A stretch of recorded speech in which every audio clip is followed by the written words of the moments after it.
What's up, everybody? Yeah, it is, what's today? Thursday. And we all sat through, the incident that happened on Wednesday, the Capitol building. And while working, I watched a video and just tried to make sense of it all and to try to picture myself and folks that I know and in my community doing the very same thing. And of course, we all know that there would have been a completely different outcome. But I didn't come on this video and hit record to talk about that. What I am going to talk about is that I had to eventually turn my TV off, turn my phone off. I had to find ways to unwind. I had to figure out how to just get centered again because it was so much noise. I had a number of people texting me about the incident at the White House. I had a number of people at the Capitol building. I had a number of people, inboxing me on social media, people posting this, that, the third, a lot of enraged people within the Black community. I had so many meetings yesterday I had to cancel because emotionally and mentally I just couldn't do it. So I had one meeting, and shout out to friends over at the organization that I had the Zoom call with. Was able to speak to a few young people and to just encourage them about college and things of that nature and what career to get into and all of that. But what I'm saying is I had to distance myself from this incident in order for me to have woken up this morning, Thursday morning, and to have been progressive and to work and to do the things that I do on a regular basis. I had to disconnect from my emotions, disconnect from these images on TV, on social media, and force myself to not react and to focus on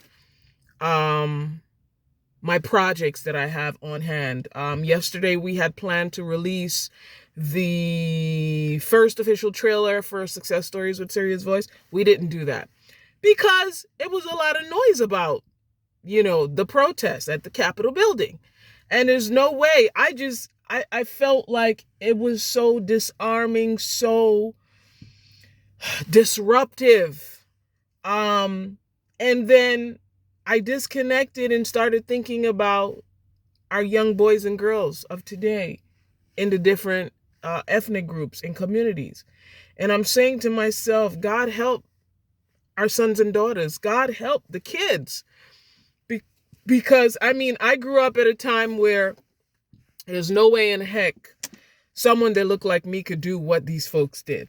And even to this day, anyone that looks like me will not be allowed to even get 100 feet of that building without getting stopped, shot at, pulled over. I could go on, and you guys know this. I'm not telling you anything that is not factual. I'm not making this stuff up.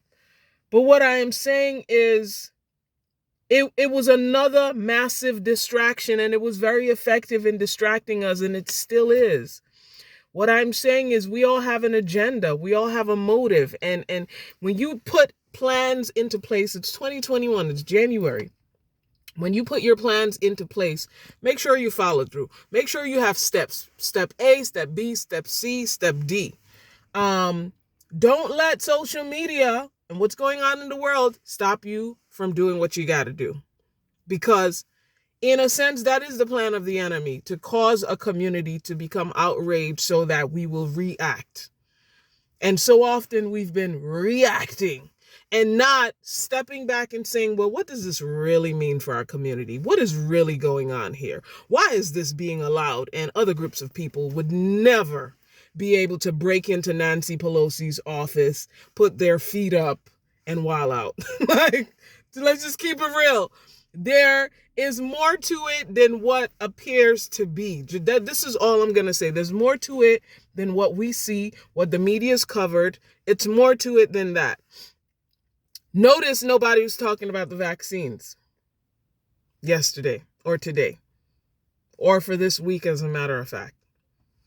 And so I'm just going to say that look out for Success Stories with Serious Voice, where we talk about politics, where we talk about the people in the White House, but we also have fun. We talk about relationships, money, all of that good stuff. And I'm excited about it.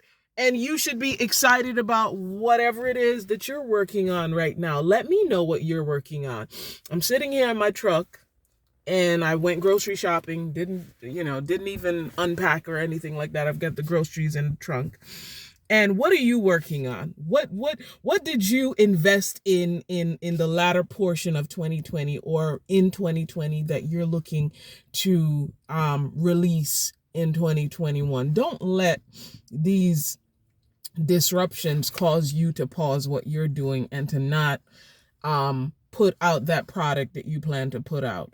And it's not all about music. It's not all about film and TV. There are things that we personally plan to do, and because of individuals or situations, we don't.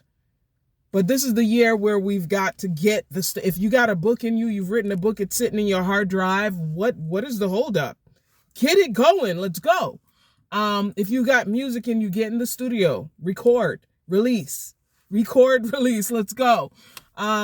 So, I said all of that to say that we must not be a consistently reactionary group of people where all we do is complain and we yell and we scream and then we go back to our lives after we're tired and we've lost our voices, and then something else happens and then we're back to yelling and screaming and kicking. 2021, I'm releasing a talk show. How in the heck does this Black woman who was born in South America, trekked to the U.S. at the age of 5, grew up in Brooklyn, New York, East Flatbush, Canarsie, and now resides in the outskirts of New York City, puts together with a group of people a talk show independently that will challenge what is currently out there? Stay tuned and you'll see what I'm talking about, but stay tuned. It's called Success Stories with Serious Voice.